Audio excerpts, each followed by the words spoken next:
각 종교마다 자체의 상징을 가지고 있습니다. 그리고 그것은 종교의 신념을 잘 드러내 줍니다. 예를 들어서 연꽃은 어디하고 관련이 있죠? 네, 불교와 관련이 있어요. 그리고 다윗의 별은 유대교와 관련이 있겠죠. 초생달은 이슬람하고 관련이 있겠죠. 그들이 사용하는 상징들입니다. 그러면 기독교의 상징은 뭐예요? 십자가입니다. 십자가. 초기 그리스도인들은 예수님의 고난이 이방인들의 조롱거일이 임에도 불구하고 다른 어떤 외적인 표시보다도 십자가의 상징을 굉장히 좋아했습니다. 그래서 인사 나눌 때도 십자가를 긋고 이제 그런 것들이 관습이 되어졌지요. 왜냐하면 그들에게 있어서 십자가라고 하는 것은 저주의 상징이 아니라 그 무엇보다도 귀한 구원의 상징이었기 때문입니다. 그런데 오늘날 많은 그리스도인들에게 있어서 십자가는 그저 장식 그 이상의 아무런 의미도 갖지 못하는 것을 보게 됩니다. 사실 예수 그리스도의 십자가는 무덤덤한 상징이나 장식이 아니라 감동과 감격이 있는 굉장히 뜨거운 것이어야 됩니다. 왜냐하면 십자가는 인류를 구원하는 하나님의 능력이기 때문에 그렇습니다. 같이 한번 읽어보겠습니다. 시작. 십자가의 도가 멸망하는 자들에게는 미련한 것이요 구원을 받는 우리에게는 하나님의 능력이라. 십자가의 도가 구원을 받는 우리에게는 하나님의 뭐라는 거예요? 능력이다. 능력이다. 십자가는 무덤덤한 그런 기독교의 상징이 아닙니다. 말로 다 할 수 없는 감격과 그 축복이 그 십자가 안에 있는 거예요. 이제 내일부터 맞이하게 되는 고난주간, 이 고난주간에 예수 그리스도의 십자가로 말미암는 감격이 우리 모두에게 있기를 간절히 바랍니다. 예수님의 이 십자가 사건은 예수님께서 이 땅에 오시기 전 700년 전에 이사야 선지자를 통해서 이미 예언된 사건입니다. 이사야의 이 예언은 너무나도 정확하고 명확했습니다. 2000년 전에 예수님께서 계셨고, 그리고 700년 전에 이사야 선지자가 그 예언했던 그 예언들이 어쩌면 그렇게 정확하고 어쩌면 그렇게 명확한지, 마치 그 십자가 현장에서 거기 너 있었는가, 정말 그 십자가 현장에서 그 십자가를 그냥 다 지켜본 사람이 쓴 것처럼 그렇게 너무나도 정확합니다. 먼저 한번 읽어보겠습니다. 시작. 그는 주 앞에서 자라나기를 연한 순 같고 마른 땅에서 나온 뿌리 같아서 고운 모양도 없고 풍채도 없은즉 우리가 보기에 흠모할 만한 아름다운 것이 없도다. 유대인들은요, 메시아가 오게 되어지면은 좀 특별한 모습으로 올 것이라는 기대를 가지고 있었습니다. 그런데 그들의 기대와는 전혀 달리 예수님의 모습은 연한 순 같고 마른 땅에서 나온 줄기처럼 고운 모양도 없고 풍채도 없고 흠모할 만한 아름다운 것이 전혀 없는 그런 모습이었습니다. 우리가 사진 속에 보면은 예수님이 그래도 좀 미남형으로 생기고 그렇잖아요. 그런데 성경을 보면은 결코 그 모습은 아니었던 것 같아요. 그런 생각이 듭니다. 왜냐하면 전혀 흠모할 만한 것이 전혀 없다고 그렇게 표현하고 있기 때문에 그렇습니다. 뿐만 아니라 그 예수님의 그 마지막의 모습은요, 정말 흠모할 만한 모습이 아니라 너무나도 비극적이잖아요. 가룟 유다로 인해서 예수님이 팔렸어요. 얼마에 팔렸을까? 30냥. 야, 우리 교회 성경 실력이 이렇게 대단합니다. 연말에 가가지고 한번 성경 시험을 쫙 보면 아마 다들 100점 맞을 것 같아. 30이 팔렸잖아요. 그런데 그 나머지 제자들은 예수님을 끝까지 따라가서 같이 십자가에 못 박혀 죽었잖아요. 그렇죠? 맞나요? 어떻게 했어요? 다 도망가 버린 거예요. 수제자 베드로는 예수님을 부인하고 저주까지 하면서 도망가 버렸어. 이 나쁜 놈들 같으니라고. 네. 끝까지 가야지. 목숨이 위태롭다고 그냥 그 예수님을 배신하면 되겠습니까? 우리는 끝까지 주님을 따르기를 간절히 소망합니다. 아멘. 성령께 도와주실 거예요. 우리는 힘이 없지만 성령께 도와주셔서 끝까지 주님을 따를 수 있도록 저와 여러분들을 붙들어 주실 줄로 분명하게 믿습니다. 제자들이 그랬잖아요. 처음에는 그냥 도망갔지만 나중에는 성령이 임하고 하나님의 은혜 안에서, 하나님의 능력 안에서 그들은 끝까지 주님을 따라가서 결국에는 십자가에 못 박혀 죽는 대단한 인물들이 되어졌잖아요. 그러므로 저와 여러분들도 끝까지 주님을 따라가서 어디까지 세 글자? 십자가까지 따라갈 수 있는 우리 모두가 되시기를 간절히 바랍니다. 그것이 별로 아름답진 않고 행복하진 않겠지만 그 십자가까지 우리도 따라가서 주님께서 기뻐하시는 일이라면 담대히 순교의 십자가도 질 수 있는 우리 모두가 되시기를 주님의 이름으로 축원을 드립니다. 이렇게 제자들이 도망갔잖아요. 그러니까 예수님은 그냥 다 체포됐잖아요. 바로 체포되신 예수님은 어떻게 돼요?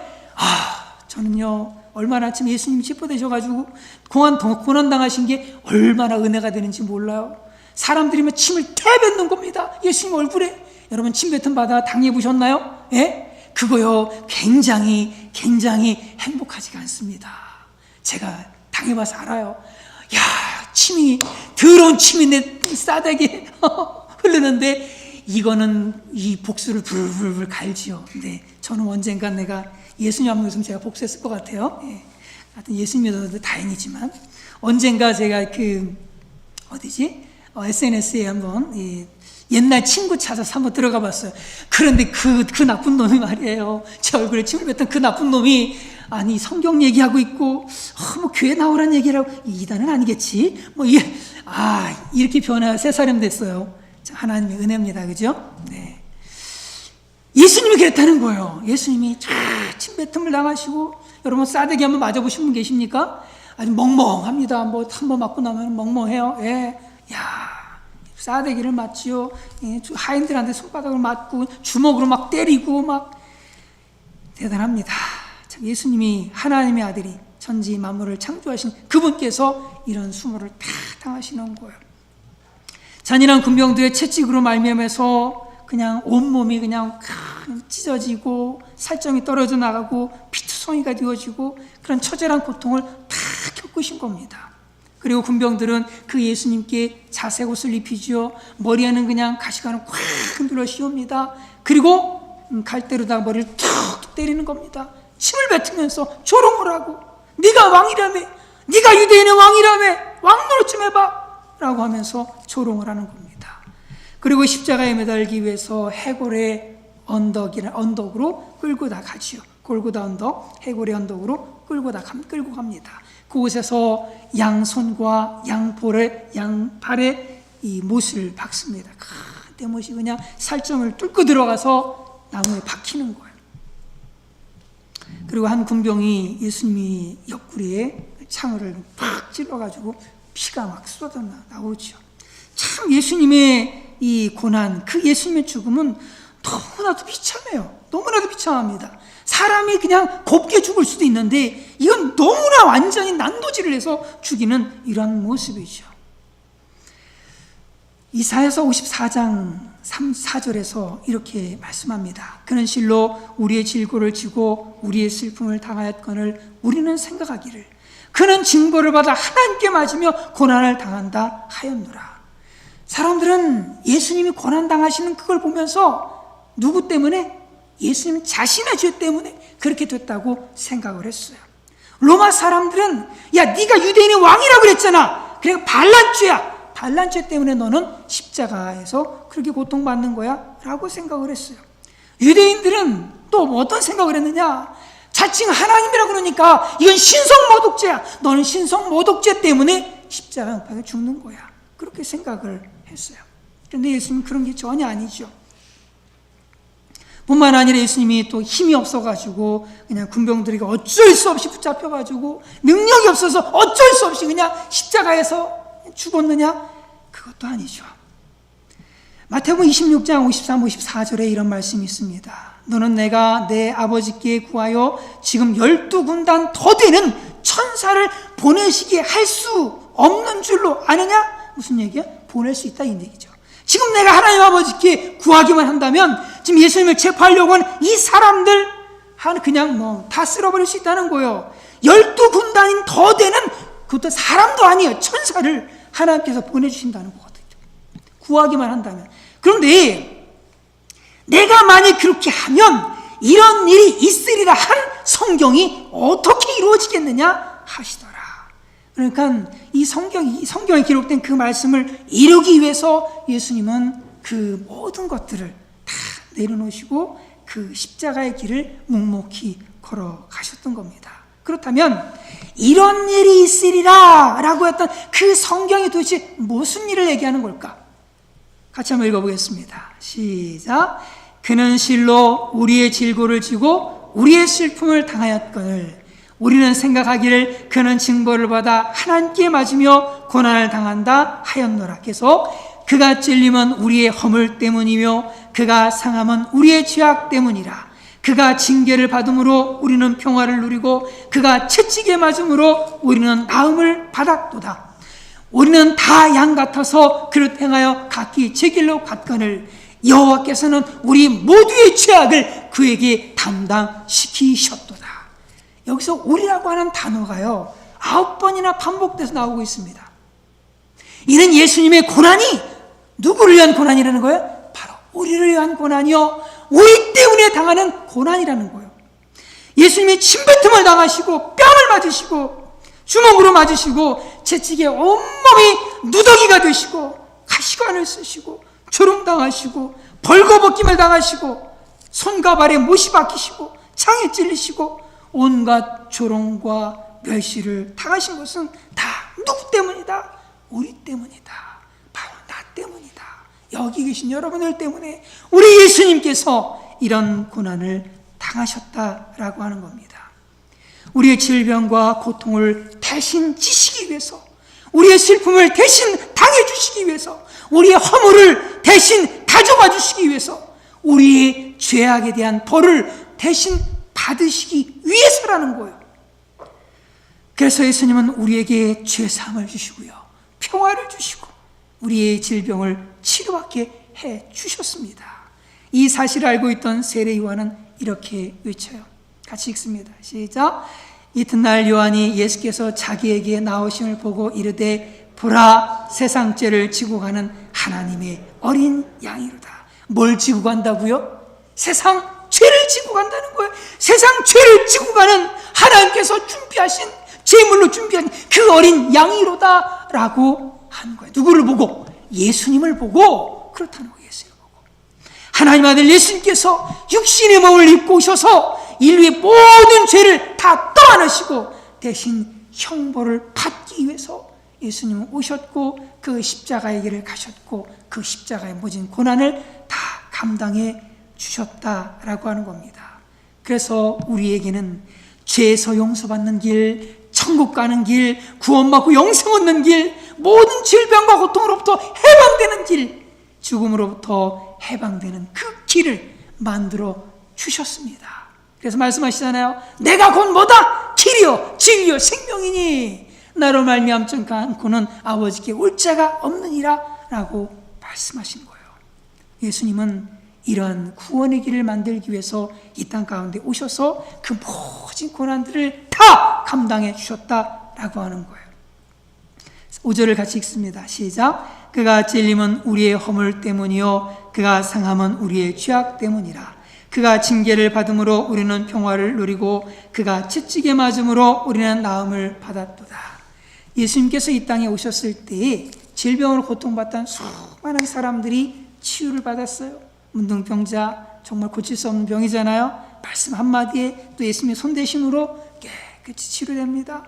태어나면서부터 소경이야. 그래도 예수님께 나오니까 예수님이 다 눈을 뜨게 해주시는 거예요. 오늘날은 검사하는 기술은 뛰어납니다. 검진 기술은 뛰어나요. 검진 기술은 뛰어난데 수술 실력도 훌륭하고 약도 탁월하고 좋지만 해결 못하는 질병들이 얼마나 많습니까? 얼마나 많아요. 나중에 해결 못하면 그렇게 얘기를 하죠. 신경성 질환입니다. 이 딱 답이 그거예요. 해결 못하면 딱 그쪽으로 가버리는 거예요. 그러나 우리 예수님께는 치유의 한계가 없는 줄로 분명하게 믿습니다. 그러므로 우리의 질병을 누구에게 가지고 나가자? 예수님께 가지고 나가야 될 줄로 분명히 믿습니다. 의사도 포기했으니까 하나님도 할 수 없을 거야 이런 생각 버리시고 의사는 할 수 없어도 하나님은 하실 수 있어 라고 하는 믿음으로 주님 앞에 들고 나오시기 바랍니다. 왜냐하면 예수님께서 채찍에 맞으심으로 우리가 질병을 해결받을 수 있는, 고침받을 수 있는 길이 열려졌기 때문에 그렇습니다. 그가 채찍에 맞음으로 우리는 나음을 받았도다. 그리고 십자가에 달리신 예수님으로 인해서 우리는 죄로부터 해방될 수 있습니다. 교도소에 가서 몇 년 살면 남의 가정을 파괴한 그 죄가 사라질까요? 사형을 당하면 살인을 저지른 그 죄가 사라질까요? 선한 일을 열심히 하면, 봉사를 하면 그 죄가 그만큼 상쇄가 되어질까요? 마음의 그 죄의식들이 말이에요, 사라집니까? 피해자의 마음의 그 상처들이 다 사라지냐고요? 아니잖아요. 아무리 법의 형벌을 받았다 해도 범한 그 죄는 결코 사라지지 않습니다.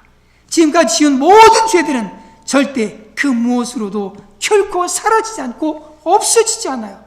그러나 예수 그리스도 안에 희망이 있습니다. 다시 한번 읽을까요? 시작. 그가 찔림은 우리의 허물 때문이요 그가 상함은 우리의 죄악 때문이라. 그가 징계를 받음으로 우리는 평화를 누리고 그가 채찍에 맞음으로 우리는 나음을 받았도다. 그가 찔림은 우리의 뭐 때문이래요? 허물 때문이래. 그가 상함은 우리의 뭐 때문이래요? 죄악 때문이래요. 우리의 허물과 죄악 때문에 예수님은 십자가에 찔리시고 그리고 상하셨어요. 그리고 저와 여러분들에게 죄와 사망에 대한 해방을 선포하셨어요. 같이 읽습니다. 시작. 이제 그리스도 예수 안에 있는 자에게는 결코 정죄함이 없나니 이는 그리스도 예수 안에 있는 생명의 성령의 법이 죄와 사망의 법에서 너를 해방하였습니다. 너를 해방하였습니다.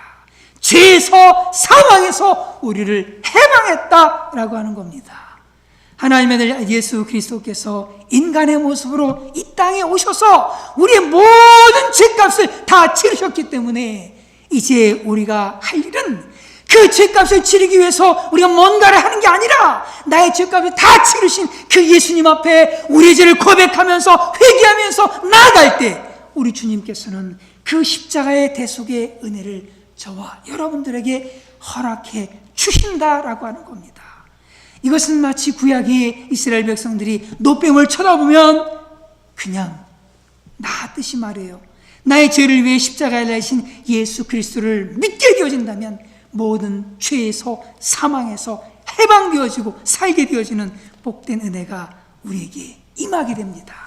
그래서 아름다운 말씀이 있잖아요. 같이 암송해도 좋아요. 시작. 하나님이 세상을 이처럼 사랑하사 독생자를 주셨으니 이는 그를 믿는 자마다 멸망하지 않고 영생을 얻게 하려 하심이라.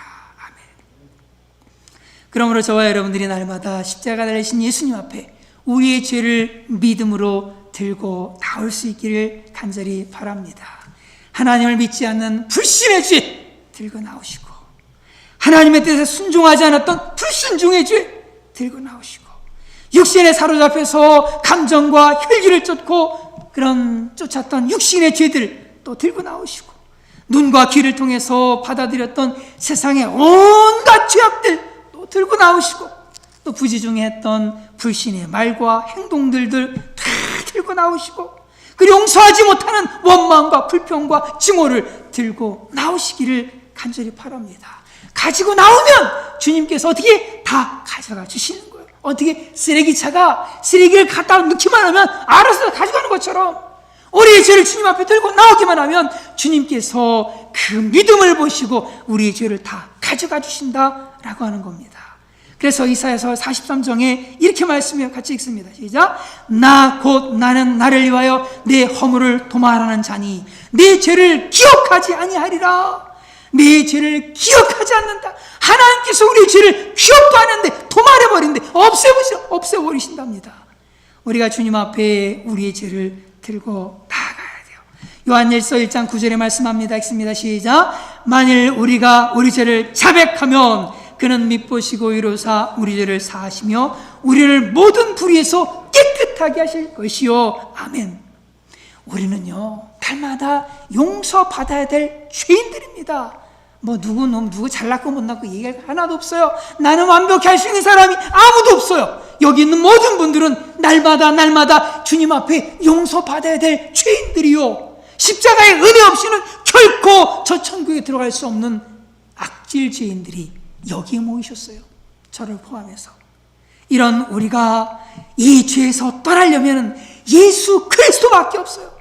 믿음으로 주님 앞에 죄를 자백하고 그 죄에서 떠날 때 우리 주님께서는 우리의 모든 불의와 그 범한 죄들을 다 가져가 주시고 다 치워주시고 없애주시고 깨끗게 해주시고 다시는 기억도 안 하신다라고 말씀하시는 겁니다.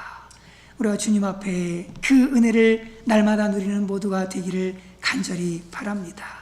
그리고 이렇게 주님께서 우리 죄를 가져가시게 되면은 우리와 하나님 사이에 뭐가 이루어지느냐? 평화가 이루어지는 거예요. 평화. 같이 읽습니다. 시작. 그가 찔림은 우리의 허물 때문이요 그가 상함은 우리의 죄악 때문이라. 그가 징계를 받음으로 우리는 뭘 누리고? 평화를 누리고 그가 채찍에 맞음으로 우리는 나음을 받았도다. 이 세상에 평화가 없는 이유가 뭐예요? 그것은 하나님과의 관계가 끼어졌기 때문에 평화가 없는 겁니다. 여러분 속에 평화가 없다면 그 이유는 사람이 문제가 아니고 상황이 문제가 아니에요. 하나님과 여러분과의 관계가 끼어져 있기 때문에 평화가 없는 거예요. 아담이 범죄하면서 아담의 가정에 평화가 완전히 끼어져 버렸잖아요. 내 살 중에 살이야. 내 살 중에 살이야. 라고 하면서 서로를 그렇게 사랑했던 사람들이 하나님과의 관계가 죄로 말미암아서 끼어지니까 하나님, 제가 언제 달라 그랬습니까?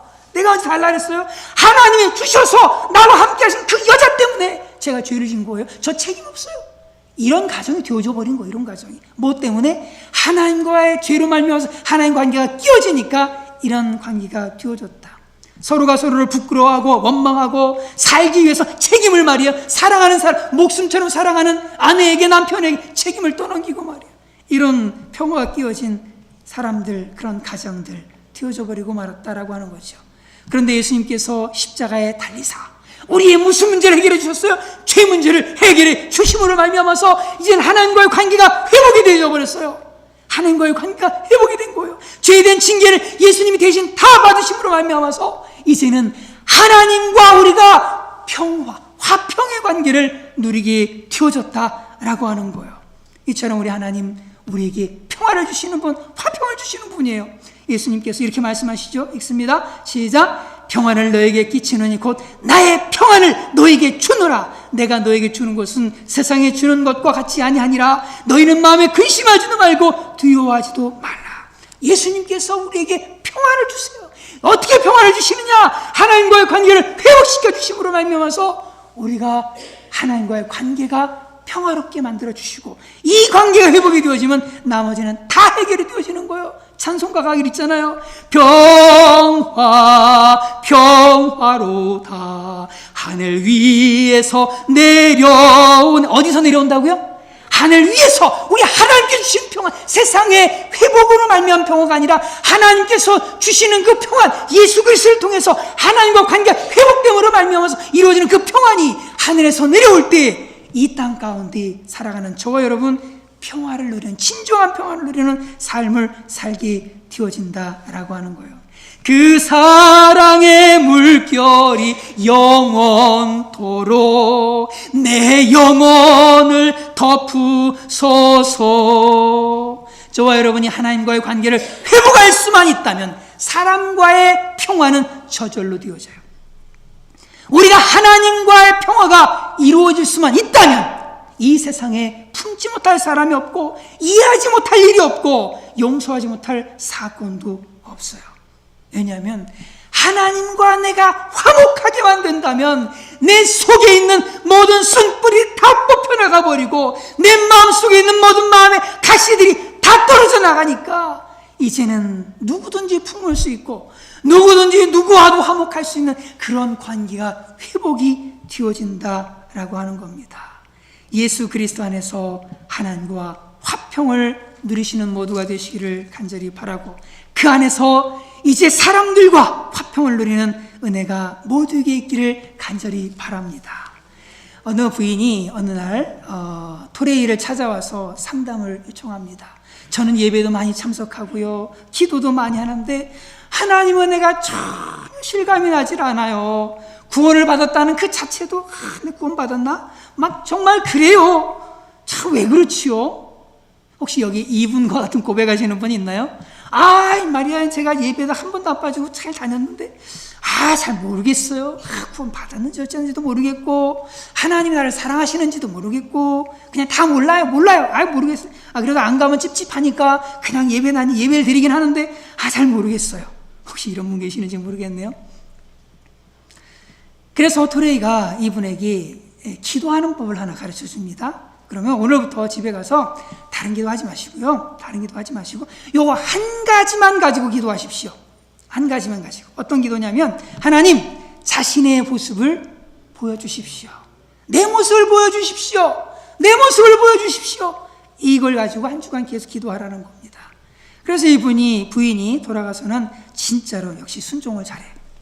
한 주간 계속 이것만 가지고 기도한 겁니다. 하나님, 저 자신의 모습을 보여주십시오. 그렇게 계속해서 기도하는 겁니다. 하나님 앞에서 도대체 어떤 사람인지 그 모습을 좀 보여주십시오. 이 기도를 계속하던 부인은 정말 하나님 앞에서 자기를 발견하게 됩니다. 얼마나 추하고 얼마나 불결하고 얼마나 더러운지 머리끝에서 발끝까지 정말 정결한 건 하나도 없는 그런 자신의 모습을 발견하고는 일주일 만에 다시 토레이를 찾아와서는 이렇게 말합니다. 죽고 싶어요. 이런 그녀에게 토레이가 이렇게 권면합니다. 그러면 이제부터는 예수님의 십자가를 보여달라고 기도하십시오. 그래서 이분이 또 순종을 잘해요. 역시 순종이 중요해요. 이분이 집에 돌아가서는 열심히 또 기도합니다. 주님께서 지신 그런 십자가를 저에게 보여주십시오. 십자가를 보여주십시오. 열심히 또 그 기도만 하는 겁니다. 그러니까 십자가의 감격이 이분의 마음에 들어오기 시작을 하는 겁니다. 나 같은 죄인을 위해서 십자가에서 피 흘리신 그 큰 사랑이 막 마음에 깨달아지는 겁니다. 우리에게 이 십자가의 은혜에 대한 감격이 있으십니까? 이제 고난주간을 맞이하며 예수님이 당하신 그 고난을 저와 여러분들이 마음 깊이 묵상하는 시간을 갖게 될 터인데, 그 십자가의 은혜가 우리에게 있기를 간절히 바랍니다. 그를 위해서 저녁 때 화수목 3일 이 십자가의 말씀을 또 함께 나누기를 원합니다. 오셔서 정말 나를 위해서, 나 같은 죄인을 위해서 십자가에 달리신 그 예수 그리스도의 은혜 안에 깊이 내 영혼을 담그는 그런 은혜의 시간들 모두가 가지시기를 간절히 바랍니다. 그래야 의미 있는 고난 주간이 되어지는 것이고, 그 십자가의 고난을 통해서 우리에게 허락해 주신 그 치유의 은혜, 죄사함의 은혜, 평강의 은혜를 다른 사람의 것이 아닌 내 것으로 누리는 은혜가 우리 모두에게 임할 줄로 분명히 믿습니다.